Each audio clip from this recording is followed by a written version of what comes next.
Hey guys, how's it going? I want to show you one of my rifles that I have. This is my Remington 700 SPS Tactical, chambered in 308. And in this video, just going to go over what I added to the rifle, some of the specs to it. But before we do that, we're going to do a safety check. Attach the magazine. Magazine's empty. Open the chamber. Chamber's cleared. Press check. Gun is clear. Gun is safe. Yeah, so the first thing I did to this rifle when I got it was I replaced the Hogue overmold stock that came with it, and then I replaced it with this Bell & Carlson Medalist A5 stock. And let me tell you, I'm really liking this stock a lot. I really like the adjustable cheek piece right here, and adjustable butt stock for changing your length of pull if you needed to. Really like the grip. The ergonomics are really great here. What I also like too is when you drop the barrel assembly back into the stock, it is free floating, so that is a plus. The next thing I did was I wanted to find a nice sturdy Picatinny rail mount. I went with Larue Tactical's 20 MOA short action mount, specifically designed for the Remington 700 SPS short action, and it's really sturdy. I didn't have to do any filling or anything like that, just screwed it down, put some Loctite on it, and it's been sturdy ever since. Next thing I did was I found some nice scope rings. Show them to you right here. And again, I went with the Larue Tactical scope rings. Really like their mounts and their scope rings. They're awesome. But this is the Larue Tactical LT719 scope rings. Quick detach. Really like these.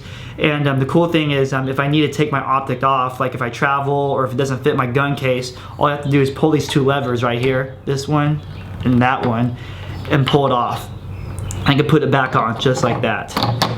And Larue says if you put an indexing point, or pretty much if you know where you zero your rifle at on this Picatinny rail, when you take your optic and your rings off and you put it back on, it should hold at zero, should return to zero. So that's a plus. If you're doing a lot of traveling, flying, you take your optic off or want to carry your glass with you on the plane, carry it with you, flying first class with you, this is definitely a great option to have. So once I got the scope rings, had to find myself a good optic. I went with the Leupold Mark 4 ERT scope. 6.5 to 20 power. It's a great optic. It is kind of pricey, but I was always told to spend not if more money than your rifle, but at the same price as your rifle for a good optic. Gotta have a good gotta have a good piece of glass on your rifle. Great scope overall, really liking it. The reticle is a TMR reticle, the tactical mill reticle. Yeah, it's no complaints at all. Has the M5 locking turrets on here. Does have return to zero. So if you are making adjustments, doing more long range shooting, you could always go back to zero or return your scope back to zero.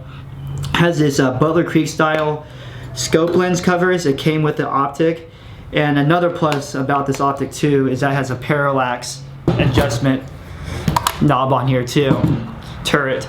So when you're shooting long distances and you need to get in focus into your target, you just adjust this Parallax turret right here. So that's a plus also. Overall, great optic, love it. Glad I didn't go cheap on the optic at all.